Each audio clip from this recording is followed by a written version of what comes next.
Everybody wants to hear about, the joyful noise and the song of Absolute. Well, let me give you a story of Absolute. Not every day is going to be a good day.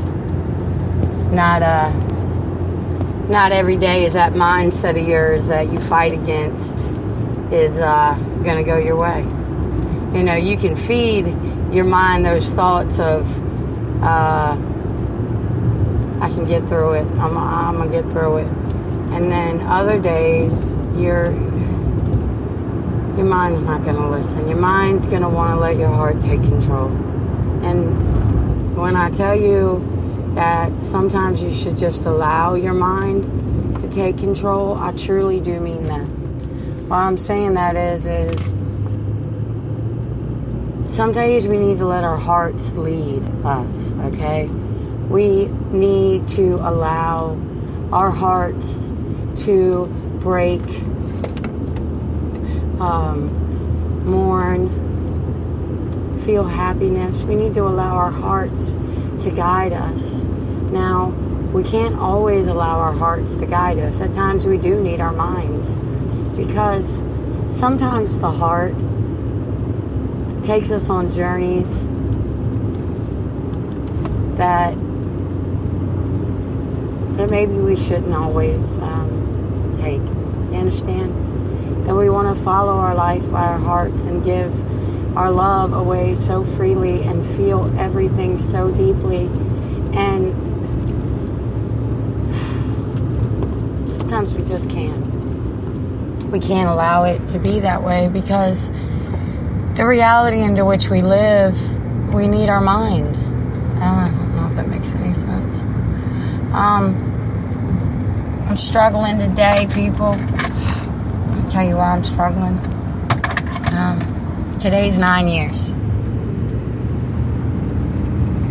Today is 9 years. Yep, I said it. I don't understand things, you know? Like, when you were a kid, 9 years seems so long ago. As an adult, 9 years feels like yesterday. And I would go back to yesterday so quick if I could have one moment more with that man that I love. I'm going to tell you, the shit, man, that I went through with that old man, I'm going to tell you what right now. Listen to me, people. He used to have this saying, is do as I say and not as I do. Let me tell you, that guy was a funny guy. My dad had an awesome heart, man. When I tell you that you learn kindness, you're instilled with kindness when you're born. Your parents feed that. I've said that before. But kindness is something that my father showed to every person he met. And he really did. I think of him so fondly. Oh, the things that used to irritate me about that guy. He wore rainbow suspenders and flip-flops. You know, my dad was a plumber. And he never made money. Never. Nah, I'm being serious. That man was not a businessman. He would work for free. Think of barter and trade, and then you think of Kenny. You know? That is what I'm trying to tell you. He was a good person. A very good person. I never saw it. Man, when I tell you I used to battle my dad, I'm talking full out fist fight wars with that old man. I would think about now the size of this man's hands.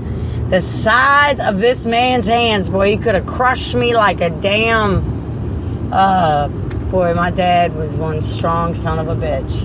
And, I would, well, I'll tell you what, man. 12 years old, I gave that man some hell, boy. Good gracious. Thinking, maybe did that weigh on his heart? Did that, I know I broke his heart numerous times. And, I apologize. And I try to go back and replay the day. 9 years ago when he was coming home. I try to replay that day in my head.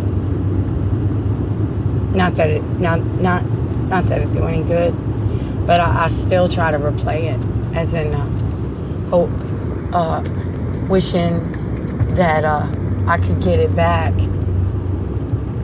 Is it something I could have said or done? He had called my mother that morning, and instead this stubborn son of a bitch to save $1, instead of taking a shuttle to the airport, he decides to walk, and he had a nosebleed throughout the night. My mother said he was on blood thinners, and I'll tell you about my dad's heart. And anyways, he walked it, and I don't know the details of what happened in the airport, and I think that's maybe what really bothers me, because I want so badly to know if anybody showed my father compassion, if anyone reached their hand out to that man,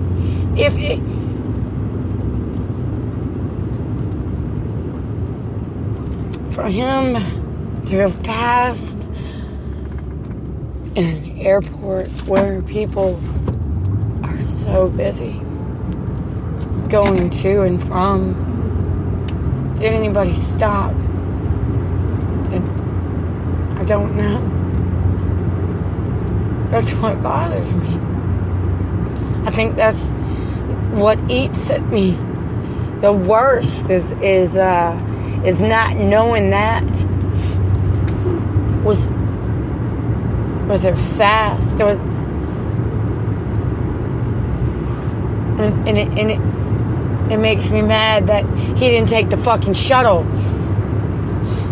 But he was stubborn, and I get that from him. And I just wish, I see so many people who their parents get sick and they get a chance to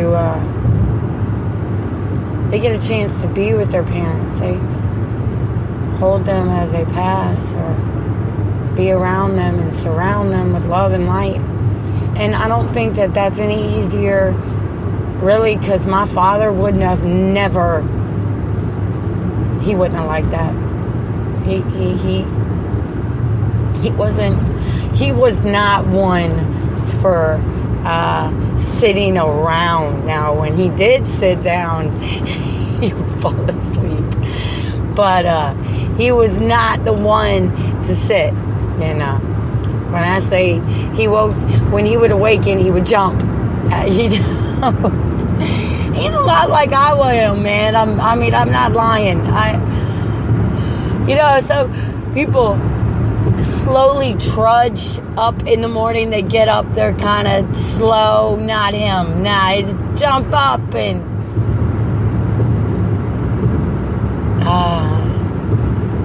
I have so many images of this guy laying in a recliner. Sitting in a chair, and I'm talking, and I turn around and his hands are resting on top of his belly and he's asleep.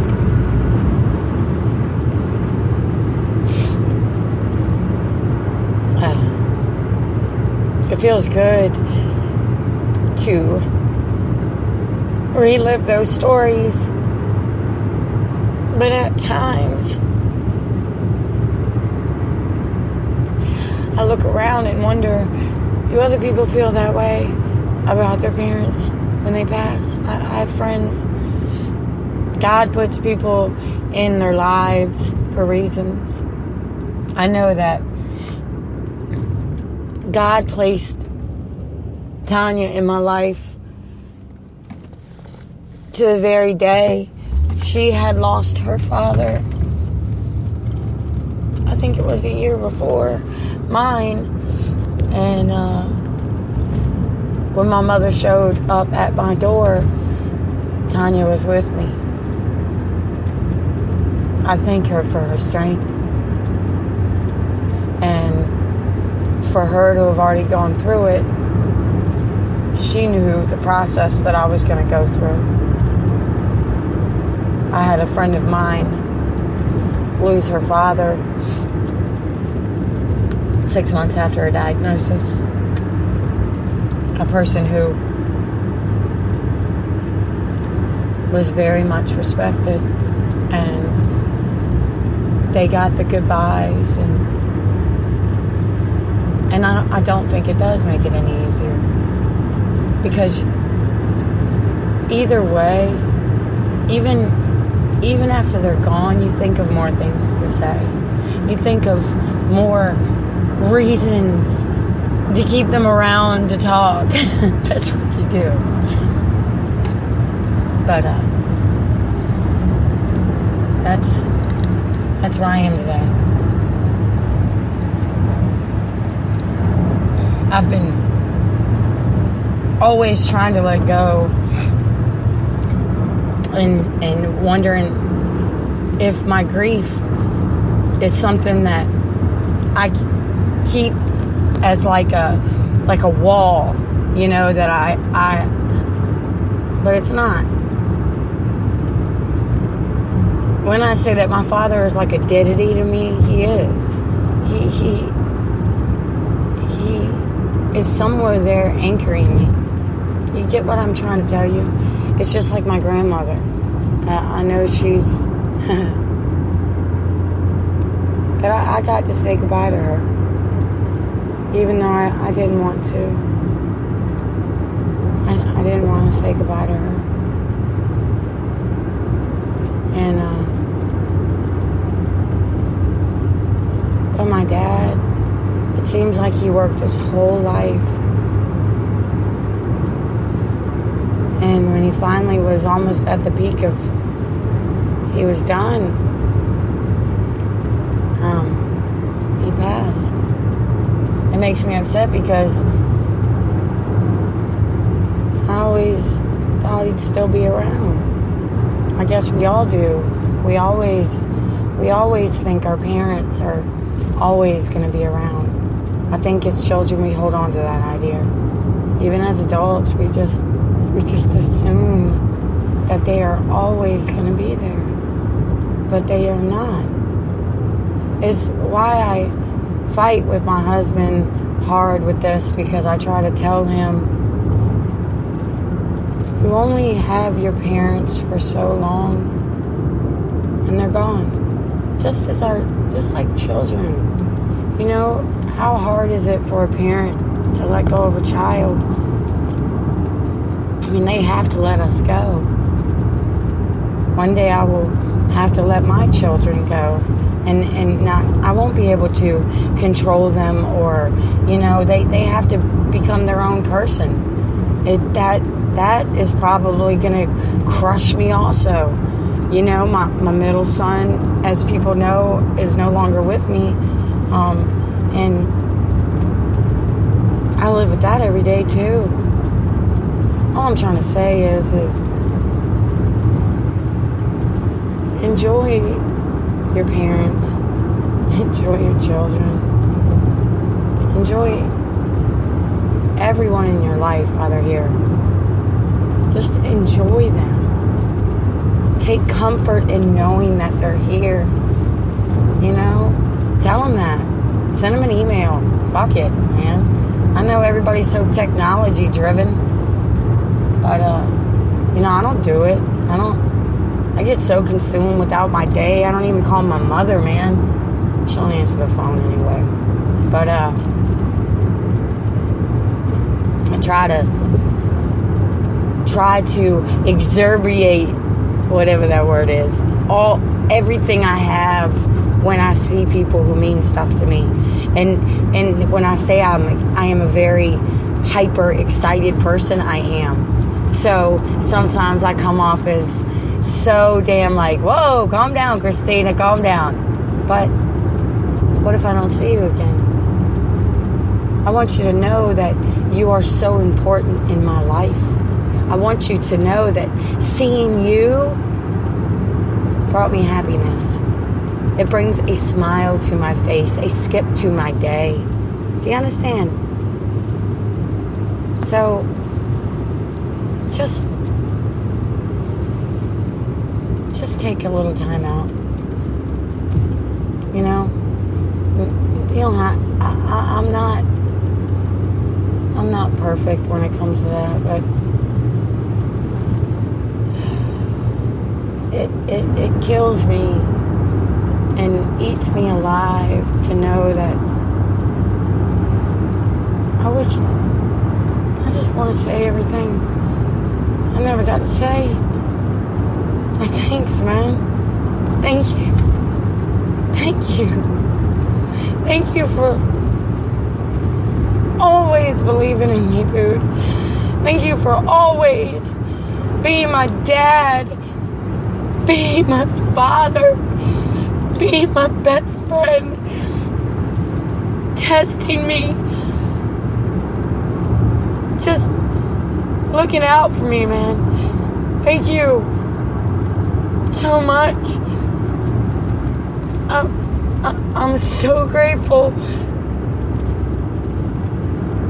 Your presence was everything, even when it was gone. It made me finally open my eyes and see everything in front of me. So thank you.